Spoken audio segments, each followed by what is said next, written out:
오늘 준비한 주제는 미국 제5차 코로나19 경기부양 정책 표결 진행에 따른 글로벌 금융시장의 변화예요.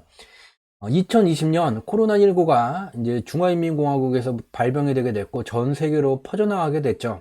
미국은 2020년 4월에 코로나19 감염 확산으로 실물 경제가 완전히 셧다운되는 현상이 발생되게 됐어요. 이런 상황이 발생되게 되자 미국의 정책을 만드는 두 부문, 대통령을 중심으로 한 미 행정부, 그리고 미국의 중앙은행, 미 연준이 매우 강력하고 적극적인 경기부양 정책을 진행을 했죠. 미국의 행정부는 3월과 4월에 1차, 2차, 3차, 4차에 경기부양 재정 정책을 진행을 했고, 미국의 중앙은행은 3월 23일에 경기가 부양될 때까지 필요하다면 무제한으로 달러를 공급하겠다는 무제한 양적 완화 정책을 발표함과 동시에 초저금리 기조, 그리고 실물경제의 부가가치를 만드는 주체인 민간기업들을 지원하기 위해서 ETF를 매입하다가 그 뒤에는 직접적으로 우량 회사채를 매입하는 매우 적극적인 경기부양 정책을 진행해 왔어요.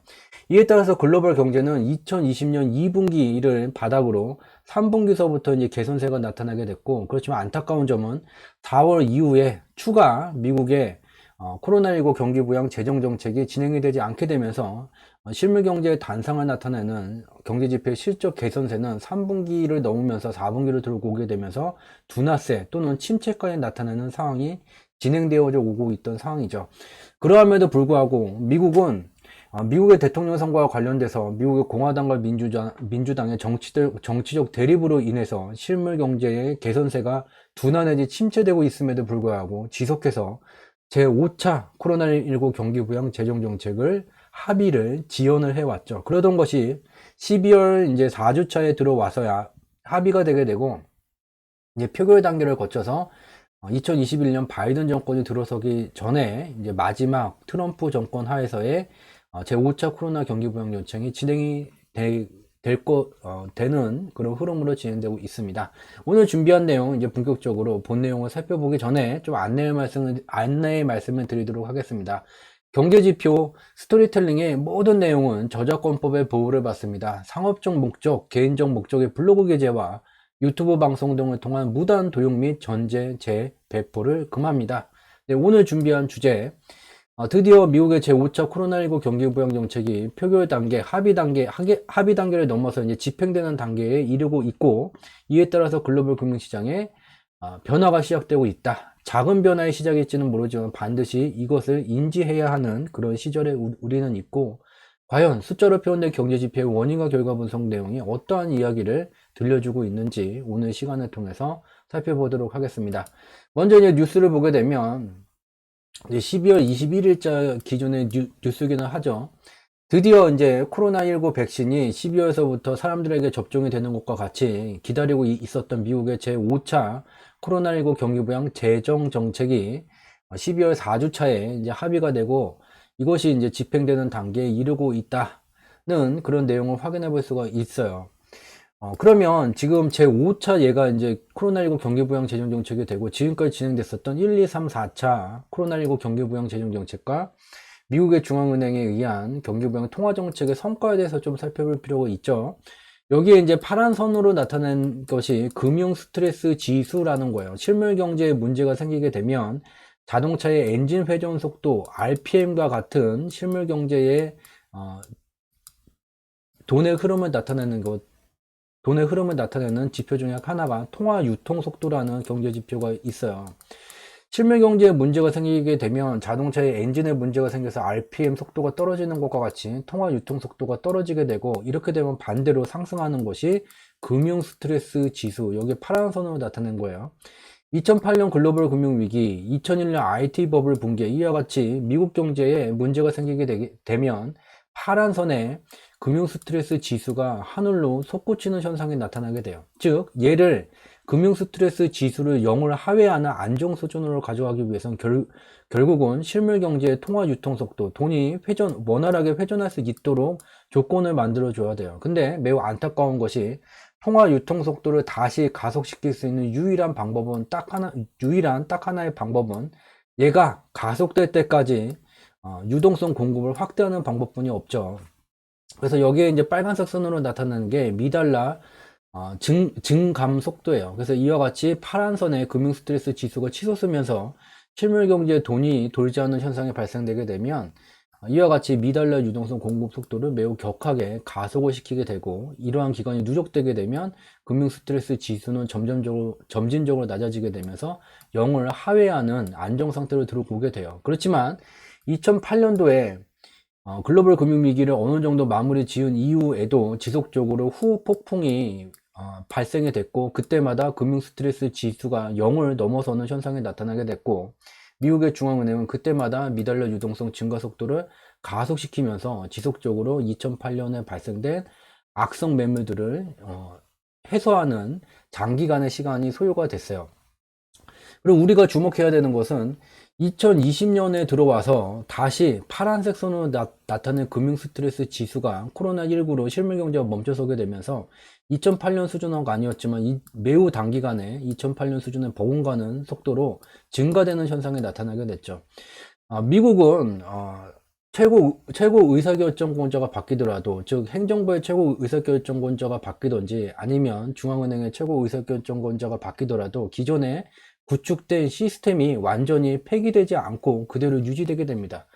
이전의 경제 위기를 경험해 봤었기 때문에 미 연준 의장 파월 의장은 매우 단기간에 미달러 유동성 공급 속도를 증가시키게 됐고, 매우 2008년도 수준을 넘어서는 매우 격하게 증가시키게 되면서 2008년 글로벌 금융 위기 시기보다 매우 단기간에 파란선의 금융 스트레스 지수가 0을 하회하는 매우 안정된 상황을 만들었어요. 이러한 미달러 유동성 증가 속도를 가속시키게 되는 이 원인에 해당하는 정책이 두 가지였죠. 국가의 정책은 두 가지로 구분이 되게 되는데, 대통령을 중심으로 한 행정부는 세금의 세입 세출에 관련된 재정 정책을 이제 담당하게 되고, 반대로 유동성 공급 확대 또는 축소와 관련된 중앙은행은 통화 정책을 관장을 하게 돼요.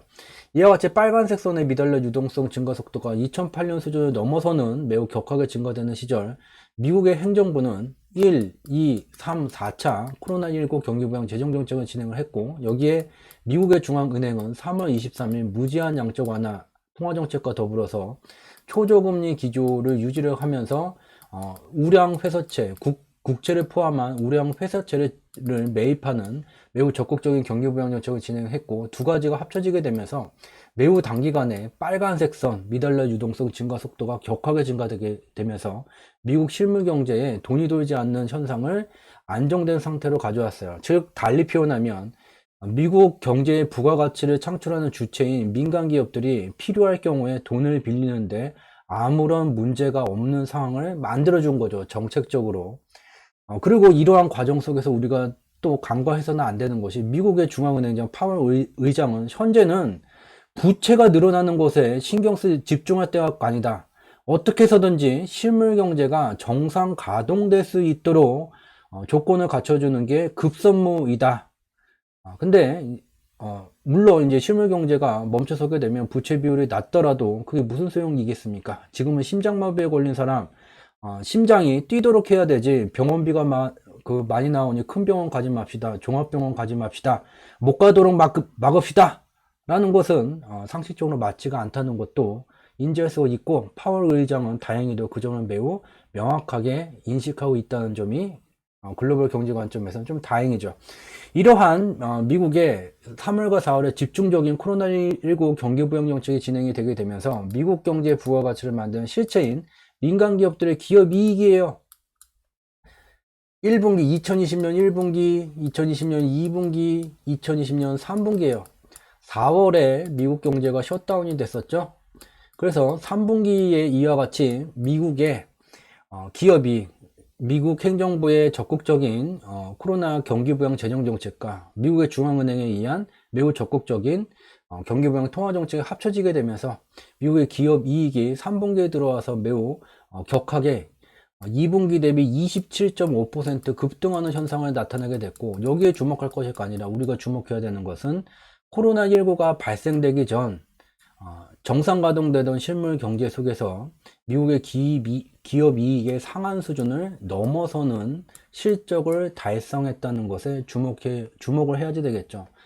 그리고 이러한 현상이 발생되게 되면서 이러한 결과를 만드는 또 정책이라는 것이 여러 가지 이제 인과 원인과 결과 과정을 거쳐서 최종적으로 이와 같은 성과를 달성을 했고, 이 정책과 이 성과 사이에 또 하나 존재하는 우리가 간과해서는 안 되는 거, 공개방송에서 계속 이제 공유를 드린 바 있는 미국의 통화 유통 속도가 매우 격하게 미달러 유동성을 증가시킴에도 불구하고 1분기, 2분기 계속해서 침체를 나타내다가 가장 최근 데이터 값인 3분기에서 통화 유통 속도의 침체 현상이 종료가 되게 됐고, 결국은 이러한 원인이 바로 이와 같은 코로나19 발생 이전 미국 민간 기업들의 기업 이익 성과를 3분기에 넘어서는 결과를 만들어내게 됐죠. 즉 2020년 초반에 국내의 언론들을 보게 되면 경제대공황을 운운하게 되면서 여러 가지 말도 안 되는 말로서뿐이 설명이 되지 않는 가설을 보도를 그냥 막 했죠. 그렇지만 뚜껑을 열고선 보게 되니 역시나 어디서 보도를 하건 누가 말을 하건 어느 학교를 졸업했건 어느 위치에 있는 사람이 말을 했건 말로서뿐이 설명이 되지 못하는 것은 반드시 숫자로 표현된 경제지표의 원인과 결과 분석으로 어디까지가 참이고 어디까지 거짓인지 반드시 구분을 해야 된다는 것도 이 사례를 통해서 또 한 번 확인할 수가 있게 됩니다. 미국의 매우 적극적인 경기부양 정책이 성과를 만들었다는 걸 직접 눈으로 확인해 볼 수가 있어요.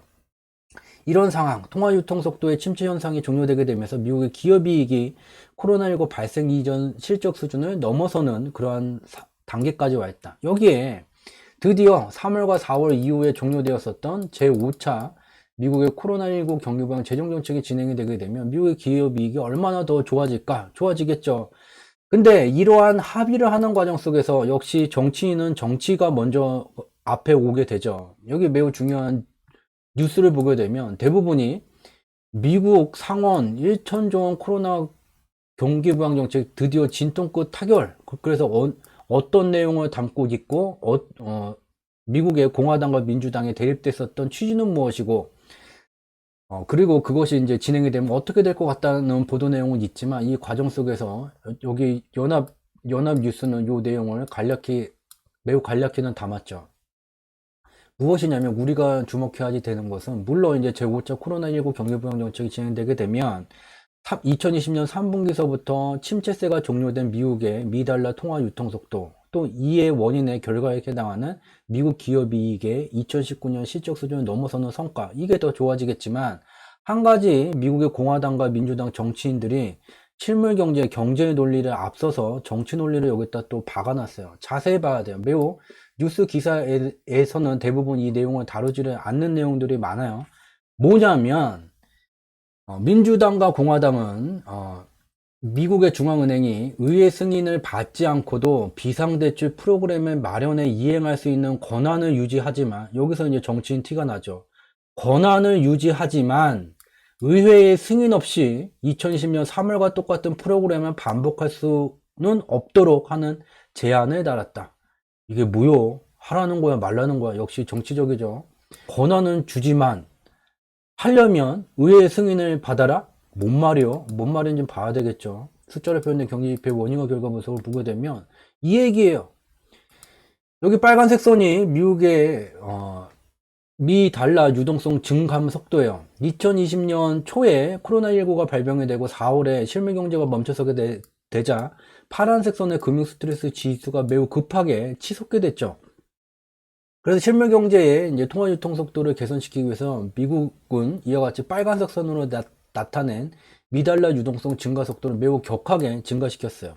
근데 그 뒤에 4월 이후에 12월 4주차까지 미국 행정부에 의한 제5차 경기부양 정책이 계속해서 지연이 되었죠. 그에 따라서 여기 빨간색 선이 5월, 6월, 8월, 9월로 가게 되면서 이러한 시기와 다르게 둔화되는 현상이 나타나게 됐고, 이러한 원인에 의해서 미국 경제의 단상을 나타나게 되는 주요 경제지표 실적 개선세가 둔화 내지 침체까지 나타나는 현상이 나타나게 됐어요. 근데 11월에 미국의 중앙은행장 파월 의장은 11월 이제 미국 상원 재무회의에 이제 11월 회기에 이제 참석을 해서 발언을 했죠. 코로나19 백신 접종이 진행이 된다는 것은 좋은 뉴스이기는 하다. 그렇지만 백신 접종이 시작됐다고 해서 미국의 코로나19 이머전시 프로그램이 종료돼서는 안 된다. 이에 따라서 미국 중앙은행은 여전히 초저금리 기조와 채권 매입을 통해서 경기를 부양하는 기조를 유지해 가겠다라는 이제 발언을 했고, 11월에서부터 독자적으로 이와 같이 미 달러 유동성 증가 속도를 코로나19 발생 시기에 버금가는 속도로 증가시켰어요. 왜? 이와 같이 미달러 유동성을 2008년 수준을 넘어서는 속도로 증가시켰음에도 불구하고 2분기까지 미달러 통화 유통 속도가 침체되는 현상이 나타나게 됐는데, 3분기서부터 침체 현상이 종결되는 현상을 경제지표로 확인할 수 있게 되죠. 근데 매우 안타까운 것은 다시 여기서 미달러 유동성이 공급 속도가 증가되게 된다면 미국 경제는 매우 탄력적으로 개선될 수 있는 매우 중요한 변곡점에 와 있는데, 재정정책이 정치 논리에 의해서 코로나19 경기부양 재정정책이 4월 이후에 계속해서 집행이 되지 못하게 됐죠. 독자적으로 이와 같이 코로나19가 발생됐을 때 시기와 같은 미달러 유동성 공급 속도를 가속을 시켰어요, 미국의 중앙은행이. 근데 제5차 경기부양 정책, 경기부양 재정정책, 민주당과 공화당, 미국의 민주당과 공화당이 합의하면서, 물론 이렇게 중앙은행이 독자적으로 할 수 있는 권한은 가져야지. 근데 우리 도장 받지 못하면 못해 라고 제약 조건을 걸었죠. 그래서 우리가 알 수 있는 것은 결국은 2021년에 가게 되면 지금 우리가 경험을 한 것과 같이 3월과 4월 이후에 미국의 코로나19 경기부양 재정정책이 정치적인 논리 때문에 계속해서 지연되어져 왔는데, 그나마 미국 경제의 개선세가 계속 유지될 수 있었던 것은 미 연준에 의한 경기부양 통화정책이었다. 근데 이것을 2021년이 되게 되면 두 개 모두 다 미국 의회의 승인을 받아야지만 집행이 되는 그러한 시기에 와 있다. 결국 제대로 집행이 되기가 어렵다는 것을 눈으로 확인해 볼 수 있고, 그나마 다행인 것은 미달러 통화 유통 속도가 미국이라는 경제 바스켓에 미국 경제가 활성화되기 위해서 요구되는 임계 수준까지 차오르게 되면서 3분기서부터 통화 유통 속도가 침체세에서 벗어나는 현상이 와 있다. 이런 것은 매우 중요하지만 2021년 미국의 재정정책이든 통화정책이든 경기부양정책이 적기에 진행되기에는 정치적인 논리가 경제 논리를 압도하는 조건, 제약 조건을 정치인이 또다시 경제 논리보다 정치를 선택하는 우를 범했다는 것을 알 수가 있게 되죠. 이와 같은 것은, 이와 같이 2021년 미국 경제는 명과 암이 같이 존재한다는 것도 알 수가 있게 되고, 중요한 것은 이러한 정책이 적어도 이제 6개월에서 1년 정도가 누적되게 되면 그 성과가 숫자로 표현된 경제지표로 직접 확인이 될 수 있게 되죠. 얘는 이전의 정책에 의해서 만들어진 지금까지의 성과, 얘는 앞으로 만들어질 성과, 시간이 지나게 되면서 이 영향을 더 많이 받게 될 것이라는 것도, 미국의 경제의 개선세가 2020년 매우 탄력적인 것과는 좀 둔화되는 현상이 2021년에 진행되기 쉽다는 것을 여기서 인지해 볼 수가 있어요. 그렇지만 이제 제5차 경기부양정책이 4월 이후에 계속해서 지연이 되어져 오다가 5차 경기부양 재정정책이 진행이 되게 되죠. 이렇게 되면 미국은 이제 필요한 또 이제 2021년이 되게 되면 새로운 이제 바이든 정권이 들어서게 되면 1분기 중에 또 연속적으로 경기부양 재정정책이 진행이 될 수뿐이 없죠. 실물 경제가 정상 컨디션이 아니기 때문에. 이렇게 되게 되면 결국은 이 경기부양을 위한 재원 마련이 필요하게 되고, 이렇게 되면 미국은 미 국채를 또 발행할 수뿐이 없게 되죠. 근데 이제 문제는 미 국채를 발행하게 될 경우에 국채의 가격이 일정 수준을 유지해 줘야지 대규모 국채를 발행하는 부담이 사라지게 돼요. 근데 매우 안타깝게도 이전 공개 방송에서 몇 번 이제 주기적으로 살펴본 바 있듯이 미국 국채 입찰 수요가 장단기물 모두 2018년 말서부터 침체된 상황이에요. 그렇기 때문에 2020년 3월과 4월에 미국의 코로나19 경기부양 재정정책이 진행됐을 때도 미국의 중앙은행, 미 연준이 미 국채 매입에 개입을 하게 됐고, 현재도 그와 같은 동일한 조건이기 때문에 다시 개입을 했을 뿐이 없게 되죠. 중앙은행이 국채 매입에 개입이 되게 되면 국채 가격은 바닥을 기고 있다가도 일정 수준 이상의 상승세가 나타나게 되게 되죠. 여기에다가 이제 중앙은행이 미 국채를 매입하게 되면 여기에 자본주의 환경 속에서는 이제 투자 자본이 함께 여기에 유입이 되게 되면서 변동성의 채권 가격에 나타나게 돼요. 현재도 보게 되면 4월 이후에 코로나19 경기부양 제5차 경기부양 재정정책이 지연되게 되면서 채권 가격은 고점대와 저점대가 낮아지게 되는 하락 추세대가 진행되어 오고 있었고, 12월 4주차에 와서 드디어 제5차 코로나19 경기부양 재정정책이 집행 시기가 다가옴에 따라서 이 하락 추세 채널의 하단에서 이제 채권 가격 지수가 스물스물 올라가는 현상이 나타나게 돼요. 그 뒤에 알 수 있는 것은 미연준의 국채 매입이 개입되게 되면 이 채권 가격이 일정 수준으로 상승하게 되고, 여기에 투자 자본이 개입되게 되면 그 상승세가 더 격해지게 된다. 그렇지만 흔히 받는 질문 중에 그럼 채권 가격 지수가 어느 정도까지 오를 것 같습니까? 그것은 이와 같은 채권 시장에 투입되게 되는 거대 자본을 운영하는 투자 조직들이 단위계가 아닌 복수계죠. 그들의 경합에 의해서 그 상승폭이 그들에 의해서 결정되고, 그 경합을 벌이는 자신들도 어디까지 최종적으로 몇 월 며칠 날 어디까지 상승될지는 그들도 모르는 얘기예요.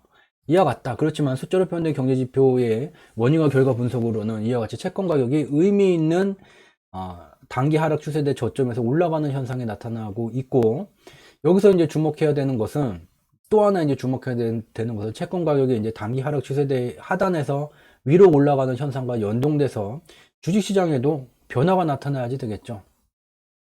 보게 되면 어저께 12월 이제 21일 미국의 금융시장이 유럽은 이제 개장을 하고서는 급락이 이제 나타나게 됐고, 미국도 이제 좀 급락세로 출발이 되게 됐지만 장 마감은 이제 급락폭을 많이 만회를 하게 됐어요. 그래서 뭐 말로는, 언론을 통해서 보도된 것은 뭐 영국 변종 코로나 바이러스가 확산되기 때문에 그것에 대한 공포감으로 급락이 나타나게 됐다. 그렇지만 미국 시장은 급락이 아닌 수준으로 마감이 됐죠. 다우존스 30 산업평균 지수는 0.12% 상승, 스탠다드 푸어스 S&P 500 대형주 지수는 마이너스 0.39% 하락, 나스닥은 0.1% 하락.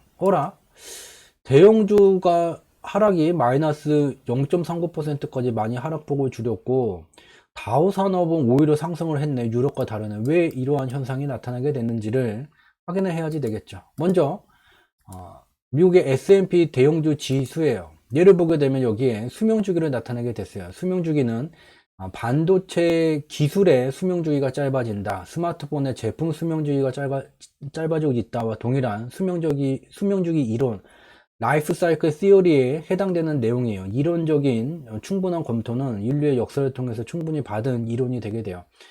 여기에 보게 되면 수명주기는 태동기, 성장기, 성숙기, 쇠퇴기로 구성이 되게 되고, 태동기를 지표값이 넘어서게 되면 쇠퇴기까지의 상승세가 진행이 되게 돼요. 쇠퇴기에 도착하게 되면 상승의 생애가 종료되게 되고, 새로운 생애를 만들기 위해서 출발했었던 태동기를 귀향하는 윤회의 과정이 진행되게 돼요. S&P 500 대형주 지수를 보게 되면 여기서 1990년 말에서 2000년 초반에 상승의 생애가 종료되게 됐고, 지금 과정은 새로운 생애를 만들기 위해서 태동기를 귀향하는 과정이에요. 즉 상승 생애가 아니에요. 태동기를 귀향하는 과정 속에서 이 녹색선으로 나타난 이 가운데 평균 상승 속도를 의미하는 경유지에 이르게 되면 적어도 한 차례의 반등이 진행되게 되고, 지금 반등이 진행되게 되고, 반등은 최대 세태기 초기까지 상승이 진행되게 됩니다. 즉 11월서부터 글로벌 금융시장은 대형주의 강세가 진행되어 왔는데, 대형주의 강세를 더 끌고 가기에는 무리가 있는 시점이라는 것을 알 수가 있어요. 그래서 어저께 다우존스는 소폭 상승 마감, 그러나 대형주는 아까 마이너스 0.4%였나요? 그 소폭 하락으로 이제 마감이 되게 됐죠. 왜냐, 추가적으로 이제 대형주를 더 끌고서는 가기에는 무리가 되게 되고, 그동안 이제 대형주의 강세를 만들면서 연동됐던 게 미국의 제5차 코로나19 경기부양 재정정책이 지연된다는 것이었는데, 지금 집행 단계에 와 있으니 대형주를 한계 수준까지 와 있는데 더 이상 끌고 갈 이유가 없죠. 그렇지만 지금 아직 집행된 것이 아니기 때문에 아직까지는 좀 대형주의 그 간의 상승세를 유지해 줄 필요가 있죠. 그래서 유지하기 위해서, 대형주의 상승세를 유지하기 위해서 12월 21일 짱구를 많이 굴렸어요. 짱구를 많이 굴렸어요. 여기에 S&P 500 지수의 시장 지도예요. 어떠한 증권사건 HTS를 통해서 시장 지도라는 이 똑같은 명칭으로 확인해 볼 수가 있죠. 미국에 관련돼서도. 보게 되면 여기 박스의 크기가 클수록 시가총액이 커요. 여기 있는 거는 미국의 S&P 500 대형주 지수에 대한 시가총액 박스 크기를 나타낸 시장 지도예요. 대형주의 그간 상승세는 아직까지 이제 집행이 된 게 아니기 때문에 제5차 코로나19 경기부양 재정정책이 집행된 게 아니기 때문에 상승세 기조를 유지를 해줘야 되겠죠.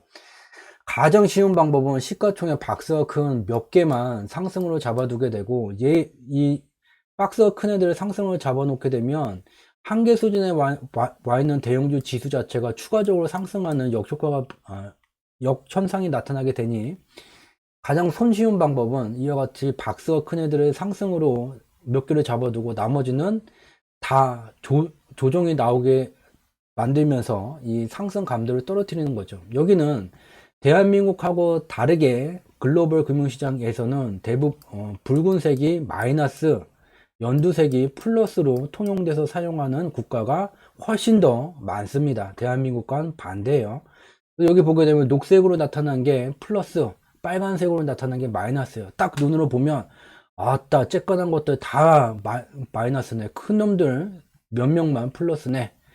시가총액 큰 놈들은 플러스로 잡아주고 얘네들의 대형주가 상승의 한계 수준에 와 있기 때문에 감도를 저감시키기 위해서 시가총액 자잘한 애들은 다 마이너스를 때렸죠. 근데 여기서 끝나는 게 아니에요. 짱구를 많이 썼어요. 마이크로소프트, 다우존스 지수, 애플, 다우존스 지수. 이 다우존스 지수에 포함되는 개들을 플러스로 잡아주고 나머지들은 다 마이너스 때렸죠. 무슨 소리냐. S&P 500 지수는 이제 반등의 최한계 수준까지 가 있기 때문에 얘를 추가적으로 상승으로 만들 이유는 없죠. 거기다가 제5차 코로나19 경기부양 재정정책이 진행이 되기 때문에 이제 남은 것은 냉각주기의 마무리 국면으로 들어가는 거예요. 근데 이제 다우존스 산업평균 지수는 이전에 공개방송에서 계속 공유해 왔듯이 이 상승의 생애가 진행 중이고 추가 상승할 폭이 남아 있는 상황이죠. 그렇기 때문에 여기서도 S&P 500 중에서 다우존스 지수와 겹치는 그 종목들 시가총액 큰 애들은 플러스로 만들어주고 나머지들을 마이너스를 때리면서 이 감도를 조절했다는 것을 직접 눈으로 확인해 볼 수가 있어요. 즉 미국의 기다려왔었던 제5차 코로나19 경기부양 재정정책이 집행 시기가 다가오게 되면서 채권 가격이 단기 하락 추세체는 하단에서 위로 올라서는 현상과 연동되어서 미국의 이제 주식시장 속에서도 대형주 지수 그간의 한계 수준까지 끌어올렸던 대형주 지수가 절묘하게 시가총액을 기준으로 감도 조절에 나서고 있고 또 여기에 연동돼서 파생시장도 움직여줘야 되겠죠. 파생시장의 단상을 나타내는 지표 중에 하나가 이제 글로벌 옵션 지수라는 거예요.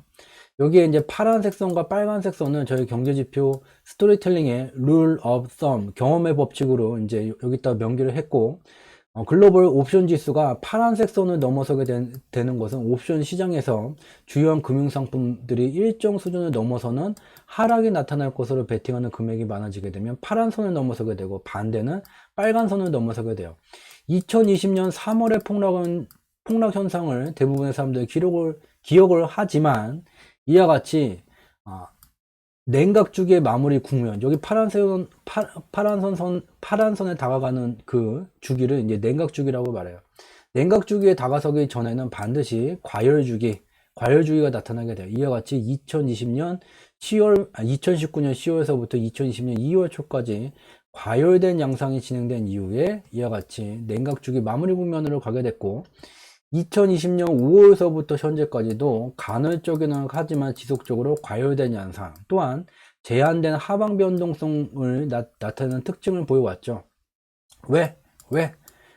글로벌 금융시장은 연동돼서 움직이게 돼요. 그래서 3월 25일 공개방송 자료 글로벌 금융시장의 운영 메커니즘이라는 자료를 보게 되면 이 연동의 원리를 시각자료로 상세히 분석한 내용을 확인해 보실 수가 있어요. 여기서는 그 내용을 다 공유하기는 시간 관계상 어렵고 우리가 알 수 있는 것은 그간 이와 같이 제한된 하방 변동성을 나타내어 오던 파생시장인데 결국은 이제 제5차 코로나19 경기부양 정책과 미 연준의 개입 이에 따른 채권 가격의 상승 그리고 자본주의 환경 속에서 이와 같은 중앙은행이 만드는 방향성 채권 가격에 투자하는 투자 자본이 유입되게 되면 변동성이 만들어지게 되고 또다시 2020년 3월 전후와 같은 글로벌 금융시장의 연동, 운영 메커니즘의 원리가 작동하게 된다. 무엇을 어디로 작동되게 되는가? 무엇을 바라보고 있는가? 비어있는 광활한 공간. 여기가 보인다는 거죠. 이와 같이 연동되어 움직이고 있다. 여기에 대한민국의 금융시장, 글로벌 금융시장이 연동되죠? 무슨 말이냐? 대한민국의 연결선물 지수예요. 여기 연결선물 지수고, 얘는 이제 앞서서 살펴본 글로벌 옵션 지수예요. 글로벌 옵션 지수가 냉각 주기의 마무리 국면에 냉각 주기를 향해서 갈 때 연결 선물 지수가 어떻게 되게 됐는지, 대한민국의 연결 선물 지수가 어떻게 되게 됐는지 직접 눈으로, 어렵지 않게 직접 눈으로 확인해 볼 수가 있고, 이와 같은 상세한 내용을 보고 싶으신 분은 3월 25일 한머니의 글로벌 금융시장 운영 메커니즘이라는 공개 방송 내용을 보시면 더 상세한 내용을 확인해 볼 수 있죠. 이와 같이 연결 선물 지수가 글로벌 금융시장에, 대한민국의 연결 선물 지수도 글로벌 금융시장에 연동되어져 왔고, 또 하나 주목해야 되는 것은 여기 빨간 선, 대한민국 선물 시장의 외국인의 누적 선물 수급이에요.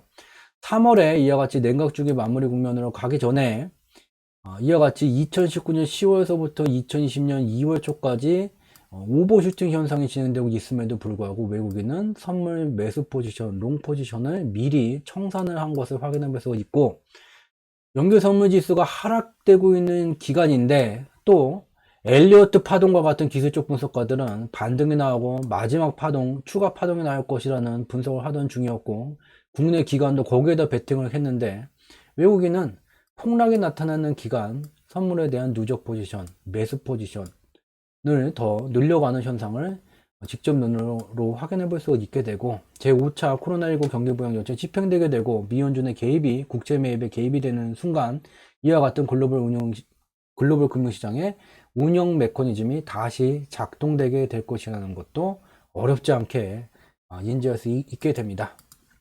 좀 더 이제 세부적인 내용을 보게 되면, 오늘 대한민국 코스피 200 지수가 366.43에서 이제 장 마감이 되게 됐어요.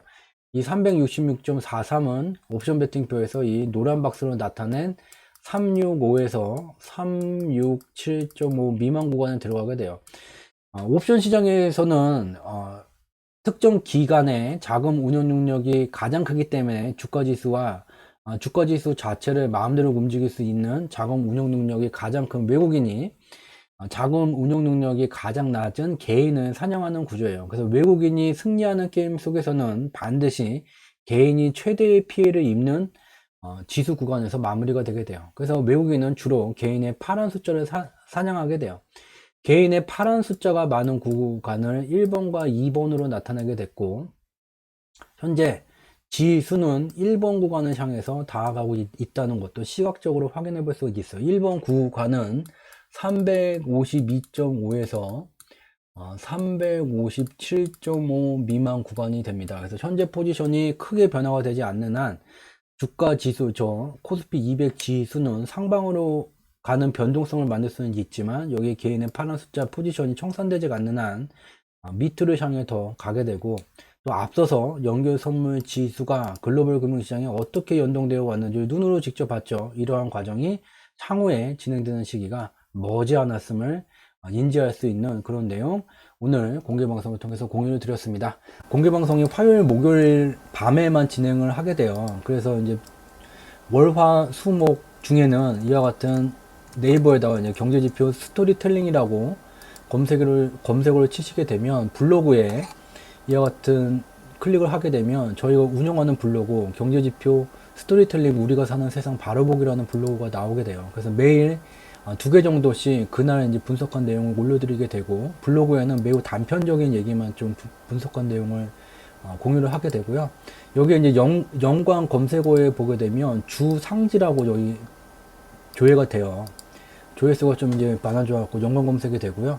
여기에 이제 주상지를 클릭을 하게 되면 여기 세 번째 거, 얘를 이제 클릭을 하게 되면 저희가 운영하는 카페 주상지, 주가를 상승시키는 경제지표 카페가 연결이 되게 되고, 여기에 올리는 시황은 블로그에 공유된 것보다 좀 더 심층 분석, 인덱스 리뷰가 된 내용이 올라오게 돼요. 그래서 이와 같은 블로그 내용을 통해서, 블로그와 카페를 통해서 매일마다 그 분석된 내용을 참고를 하실 수 있는 자료를 제공드리고 있다는 점 참고로 말씀드리도록 하겠습니다. 늘 조금이라도 도움이 될 수 있는 양질의 콘텐츠를 제공드리고자 늘 지독, 중독, 고독의 3독의 정진을 지속해오고 있습니다. 저희가 진행하는 3독의 정진의 마지막 단계는 여러분들의 구독이 된다는 점 말씀을 드리면서 오늘 저희 경제지표 스토리텔링이 준비한 공개방송은 여기서 마무리 짓도록 하겠습니다. 늦은 시간까지 함께 참여해 주셔서 진심으로 감사드리도록 하겠습니다. 저는 다음 주 화요일 공개방송 밤 10시 공개방송을 통해서 다가오는 2021년 글로벌 경제 금융시장을 조망할 수 있는 숫자로 표현된 경제지표의 원인과 결과 분석이 들려주는 이야기들을 갖고 여러분들을 찾아뵙도록 하겠습니다. 늦은 시간까지 함께 참여해 주셔서 진심으로 감사드리도록 하겠습니다. 고맙습니다.